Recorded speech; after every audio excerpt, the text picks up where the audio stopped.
नमस्कार, मैं हूँ राकेश कुमार यादव और आपका सत्य और झूठ के इस एपिसोड में बहुत बहुत स्वागत है। मैं आज आपके साथ माता देवी अहिल्याबाई होलकर को लेकर कुछ विचार साझा करने जा रहा हूँ और मैं उन सारी बातों को, उन सारे लीक से हटकर आपके साथ बातें करेंगे। आपको मैं ये चीज़ बताऊँगा कि वर्तमान और जो होलकर जी की पहले उसकी टाइम की जो बातें थीं, जिस तरह से वो जर्नी को जिया, उन दोनों को मिलाकर आज हम किस तरह से अपने राष्ट्र के प्रति, अपने राष्ट्र निर्माण के प्रति आगे बढ़ेंगे। इन्हीं सारी बातों को लेकर मैं आप सबों के सामने आज माता देवी अहिल्याबाई होलकर को लेकर कुछ बातें बताना चाहूँगा। हालांकि मेरा विचार तो इस पर नहीं था, इस पर काफ़ी सारे यूट्यूबर, देश के प्रधानमंत्री ने अपना विचार इस पर साझा किया है, लेकिन मैंने ये देखा कि सब उनकी जो कहानी थी, उन्होंने जो अपने समय में पीरियड में जो भी इवेंट किया था, उन्हीं की देन थी और उनको लेकर अभी बातें किया जा रहा है। लेकिन मैं इस चीज़ को थोड़ा हटकर आप सबों के सामने लाना चाहता हूँ। हम इस चीज़ को सुनिश्चित करना चाहता हूँ कि ये जो सत्य और झूठ जो प्लेटफॉर्म है, ये एक प्रकार से जो आने वाला 2047 का टारगेट हमारी सरकार ने रखा है कि एज ए डेवलप्ड नेशन हम विकसित राष्ट्र के रूप में निर्मित होंगे, तो उसी को ध्यान में रखकर मैंने हर एक पहलू को केंद्र के रूप में 2047 को टारगेट रखकर मैं एक विकसित राष्ट्र के टारगेट रखकर मैं चीज़ों को आप सबों के सामने परोसने का काम करता हूँ। तो हम माता देवी अहिल्याबाई को लेकर कुछ पहले टू द पॉइंट में जानना चाहता हूँ। तो 19वीं सदी में इनको लेकर इन्होंने जो भी काम किया था, तो चाहे वो ब्रिटिश का इतिहासकार हो, चाहे हमारे देश का फ्रीडम फाइटर एनी बेसेंट हो, तो सब ने इसे एक अलग अलग रूप में देखा। ब्रिटिश इतिहासकारों ने इसे कहा ये दार्शनिक की महारानी है, ऐसा इन्हें कहा। और इतिहासकारों ने ये भी कहा कि ऐसा सर्वश्रेष्ठ और ऐसा प्रसिद्ध शासक बहुत कम ही देखने सुनने को मिलता है। ये ब्रिटिश इतिहासकारों का कहना है। हमारे देश का जो ये फ्रीडम फाइटर रही एनी बेसेंट जी है, उन्होंने भी कही थी कि जो अहिल्याबाई होलकर जी हैं, उसकी सोच, उनकी दूरदृष्टि ये अपने आप में अतुल्य है। ये मालवा का स्वर्णिम युग में से एक होंगे। तो सबका विचार अलग अलग था। जो इन्होंने उद्यम साहस दिखाकर अपना काम किया, तो उसका आज भी नस्त मस्तक से, सर के ऊपर से हर एक को गर्व होता है। तो आज हम अहिल्याबाई होलकर के बारे में जानना चाहता हूँ कि अहिल्याबाई होलकर की जो जर्नी है वो काफ़ी चुनौतीपूर्ण रही है। तो वो एक मंदिर में जाती है और उनका जो ससुर है मल्हार राव, वो वहाँ उन्हें देखते हैं। तो वो उन्हें बचपन में, वो काफ़ी छोटी थी, तो उन्हें चूज कर लिया कि ये हमारी बहू लायक है। तो उनका शादी भी अपने पुत्र के साथ में कर लिया। जब उनकी शादी हुई थी तो महज 8 वर्ष की थी।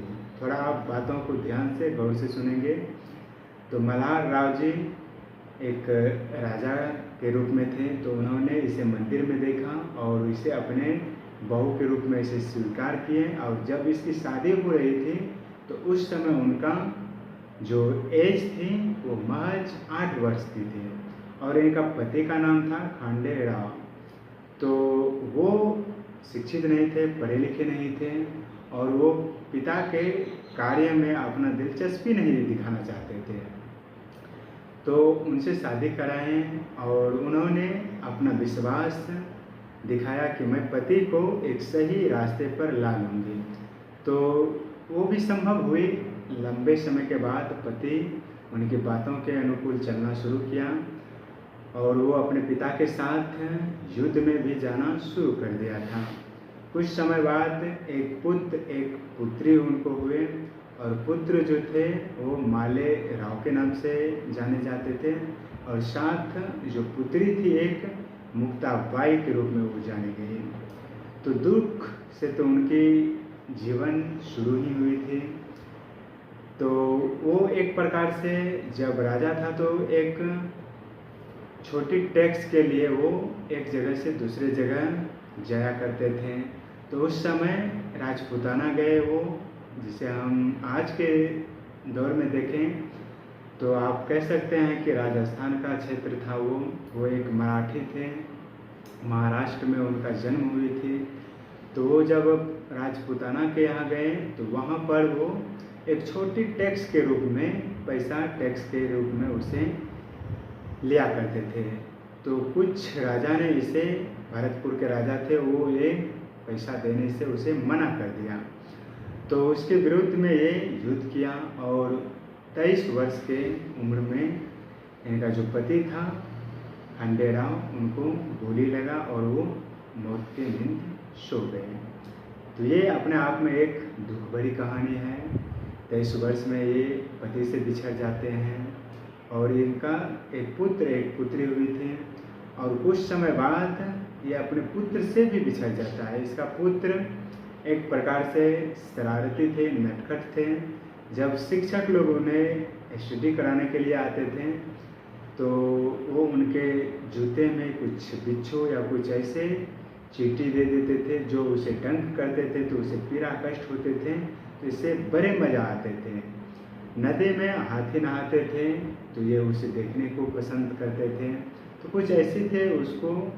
तो कुछ समय बाद इनका पुत्र भी इनके हाथ से चले गए और उनके बाद इनकी जो बेटी थी मुक्ताबाई, उनका पति भी एक हैजे में ख़त्म हो गया, उसको हैजा बीमारी हो गए थे।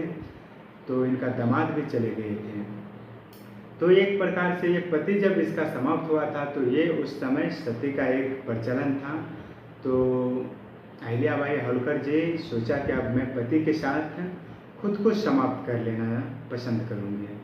तो उनका ससुर जो था मल्हार राव, वो उन्हें सांत्वना देते हैं कि बेटा मैंने आज तक तुम्हें जो सिखाया हूँ तो मैं उसके बदले में कुछ मांगना चाहता हूँ। तो उन्होंने कहा मैं तुम्हारी जीवन मांगता हूँ और कृपया करके मुझे इसे तिरस्कार बहिष्कार ना करें। ये कहते हुए वो जमीन पर गिर पड़े। तो सती होने से तो अहिल्याबाई होलकर जी बच गई, लेकिन जब बेटी की वो चीज़ देखा कि उनका पति, उनका दामाद ख़त्म हो गए हैं, तो उनके पति बेटी भी चाहा कि मैं सती हो जाऊंगा। सती का मतलब यहाँ ये होता है कि जब पति की मृत्यु हो जाए तो अग्नि संस्कार, उनको जब अंतिम संस्कार के लिए उन्हें ले जाया जाता है आग के पास, तो उसी समय जिंदा नारी को भी आग में जलना पड़ती है। तो यही एक सती का नियम थी। तो उनकी बेटी जो थी वो सती तो हो गई, लेकिन ये कष्ट, ये पीड़ा देखकर अहिल्याबाई होलकर खुद को संभाल नहीं पाए। उनका भी धीरे धीरे भोजन कम होना शुरू हो गया और उसका स्वास्थ्य जो हेल्थ थी वो बिगड़ना शुरू हो गया और अंतकाल उनकी भी मृत्यु हो गई। तो मेरा कहने का मतलब ये था कि जब वो अपने दामाद को नहीं खोए थे, अपने पुत्री को नहीं खोई थी, तो उनका पति चला गया, उनका पुत्र चला गया।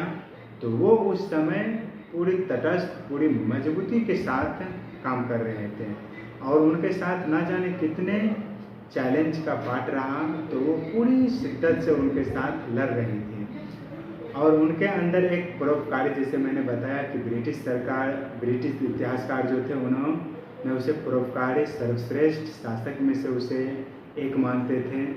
तो वो दूसरे को एक प्रकार से कहें तो सेवा भाव से हमारी जनता जो है उसे कपड़ा, अन्न, किसी भी प्रकार की कोई कष्ट ना हो, इसके लिए वो अन्न भंडारण का भी व्यवस्था किया। जल संरक्षण के लिए कुएं खोदाया। उनकी सारी पहल, सोचिए आज मैं वर्तमान युग में जल संरक्षण की बातें कर रहे हैं, अहिल्याबाई होलकर की जो दूरदृष्टि, जिसे हम विजनरी पर्सन के रूप में भी कह सकते हैं, वो आज से 300 वर्ष पूर्व वो इस तरह की विचार रखते थे, इस तरह की बातें करते थे। जहाँ शिक्षा नाम का कोई चीज़ें नहीं थी, तो इस तरह की सोच, इस तरह के विचार लाना अपने आप में एक अलौकिक बातें माने जाते हैं।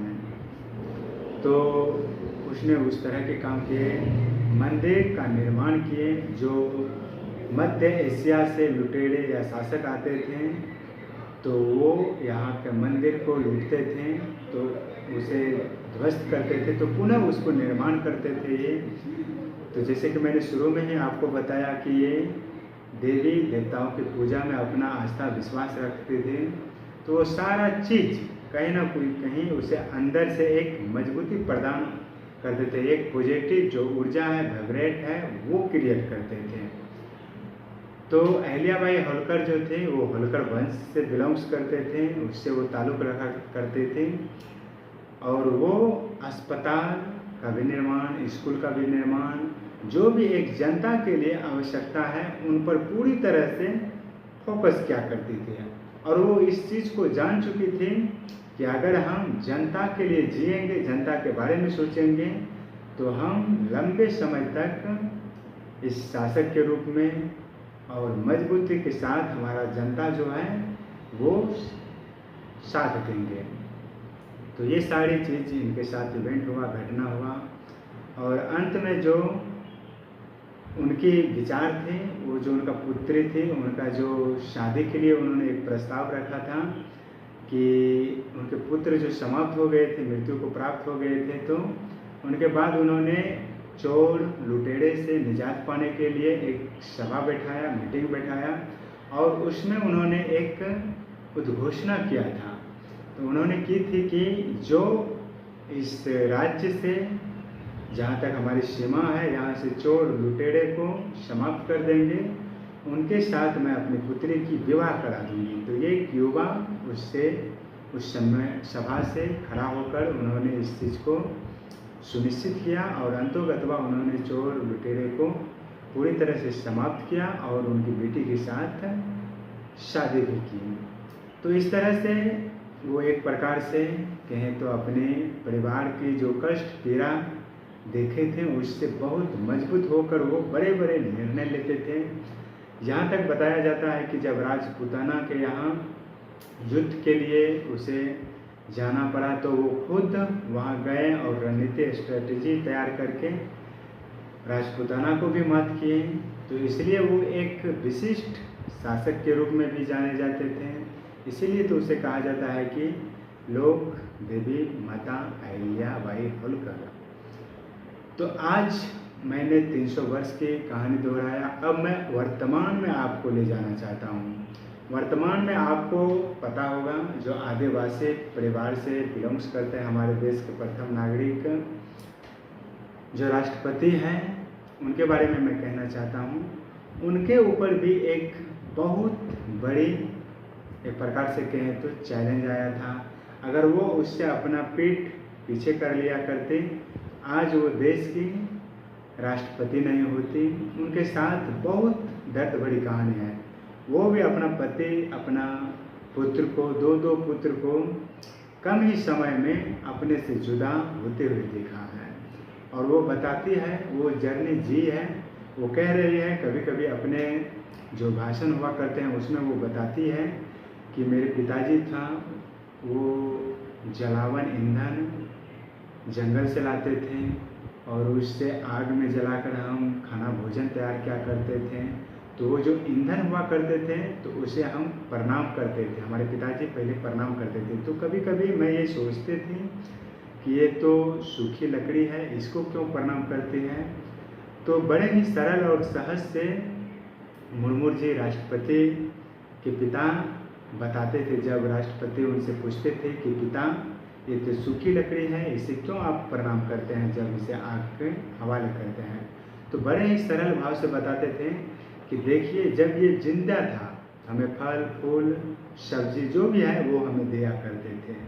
अब ये बूढ़े हो गए, ये मृत्यु को प्राप्त कर गए, फिर भी ये जाते जाते हमें कुछ देते हुए जा रहे हैं। तो ये बात द्रौपदी मुर्मू को अंदर तक हिला देने वाली बातें थी और वो चीज़ों को विजुअलाइज करते थे। द्रौपदी मुर्मू एक सामान्य वर्ग से आते थे, मध्यम वर्ग से आते थे, और आज वो राष्ट्र के नेतृत्व में अपना सर्वोच्च पद पर है। और वो बताते थे कि हमारे पिता जो हैं इस तरह से हमें करते थे, बताते थे। और वो जब एक बार की मैं बातें बता रहा हूँ, उस समय भारत का जो CJI थे तो DY चरणचूड़ साहब थे, तो उन्होंने एक आदेश के रूप में कहा था कि इतने जेल, इतनी कारागार का बनाने का क्या आवश्यकता है, हमें तो काम उस पर करना चाहिए। सारे नागरिक हमारा है, हमारा ये परिवार है, सदस्य है, हमें उसमें कटौती करना चाहिए, ना कि हमें ये जो कारागार, ये जो जेल है, इसकी निर्माण करना चाहिए। तो उस समय CJI chief justice of India जो उनके सामने उनकी जो अभिभाषण को सुन रहे थे, तो वो मग्न हो चुके थे।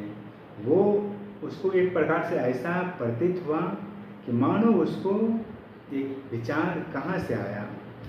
तो मेरा कहने का मतलब ये था कि अहिल्याबाई होलकर जी जो भी कार्य किए हैं वो एक विश्वसनीय है, और वर्तमान में जो हमारे राष्ट्रपति हैं, वो भी जो जर्नी जिया है वो भी कहीं ना कहीं एक तुलनीय है, वो विश्वसनीय है। अब मैं कुछ ऐसे विचारों को लेकर बातें करना चाह रहा हूँ। अभी 300 वर्ष बीता अहिल्याबाई होलकर जी को बातों को लेकर हम जो इतिहासकार हमें बता रहे हैं, चाहे वो फॉरेन का है चाहे हमारा कंट्री का होगा, तो हम उसे देख रहे हैं, सुन रहे हैं, परख रहे हैं, पढ़ रहे हैं।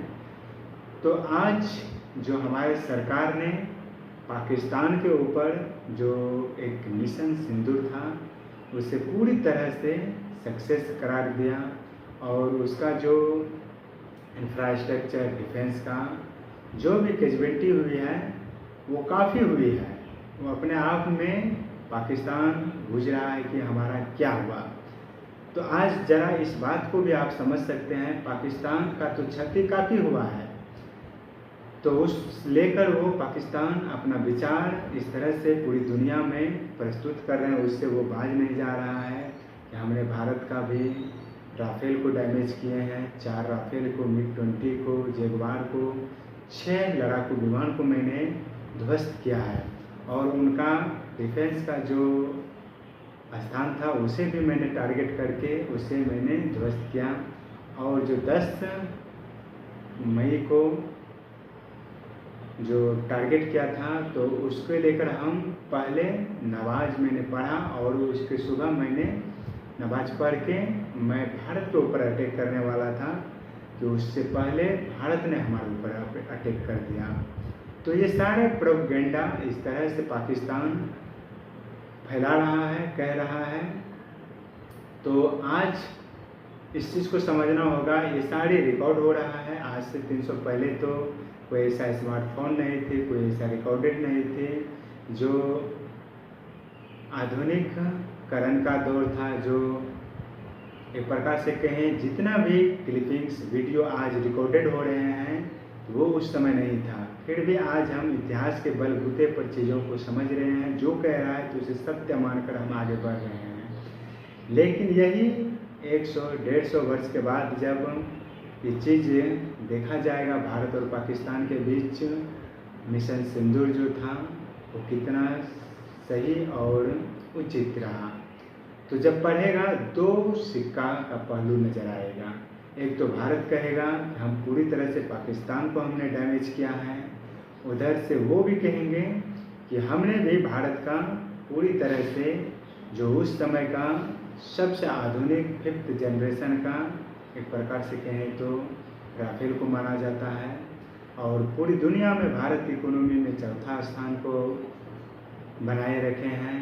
उसके बाद डिफेंस में भी भारत 4थे स्थान पर आते हैं। ये सारी चीज़ होते हुए भी पाकिस्तान इस तरह से भारत को डैमेज किया है। तो जब ये हमारा आने वाला भावी पीढ़ी होगा, वो इस चीज़ को पढ़ेगा, सुनेगा, समझेगा, तो वो निर्णायक उस पद पर नहीं जा पाएगा जहाँ से वो दोनों को अलग समझ सके। वो असमंजस में रहेगा, वो एक पेंडुलम में रहेगा कि भारत सही कह रहा है या पाकिस्तान कह रहा है। लेकिन मैं इस चीज़ को सुनिश्चित करना चाहूँगा कि जितने भी हमारे यूट्यूबर हैं, जितने भी हमारे देश के पत्रकार हैं, वो चीज़ों को इस तरह से पुख्ता तरीक़ा से रखें, इस तरह साक्ष्य के रूप में रखें और इस तरह से प्रस्तुत करें कि आज से 100-200 वर्ष भी हमारा जो भावी पीढ़ी आएंगे, अगर वो कहीं सर्च करके देखेगा तो उसे इस चीज़ को लेकर विश्वास हो जाएगा कि नहीं, 2025 में जो हमारे देश के प्रधानमंत्री नरेंद्र मोदी के नेतृत्व में जो पाकिस्तान के ऊपर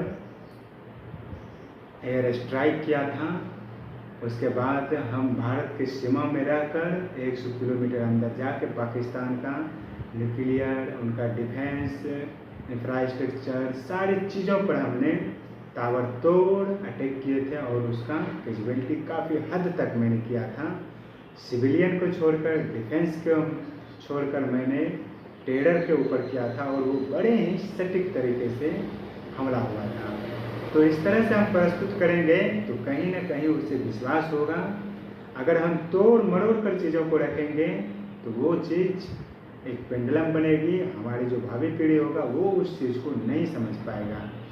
तो मैंने इस चीज़ को लेकर वर्तमान और 300 वर्ष पीछे जाकर देखा, तो आज मैं इस चीज़ को आप सबों के सामने प्रस्तुत करके एक सही दिशा और निर्णायक के रूप में आपको रखा। मैंने ये बताया कि जो भी चीज़ चाहे राष्ट्र के स्तर पर हो, अंतर्राष्ट्रीय स्तर पर हो, चाहे हमारा ही देश के अंदर की कोई भी कला हो, उसे इस तरह से हम प्रेजेंट करें कि चाहे 500 वर्ष बाद भी क्यों ना उसे पढ़ा जाए, उसे देखा जाए, सुना जाए, तो उसे रत्ती भर भी इस चीज़ का आभास ना हो कि वो तोड़ मरोड़ कर एक असमंजस में भरी बातें हमारे सामने प्रस्तुत किया जा रहा है। तो मैंने इस चीज़ को आप सबों के सामने रखा और इस चीज़ को आप इस तरह से समझें कि आने वाला जो समय होगा, जो 200-100 वर्ष बाद, तो इस चीज़ को सुनिश्चित करे हमारे भावी पीढ़ी कि हमने पाकिस्तान से कभी नहीं मुँह खाई है और पाकिस्तान को जब जब हमसे युद्ध हुआ है तो उसे मुँह की खानी पड़ी है और वो चारों खाना चित हुआ है।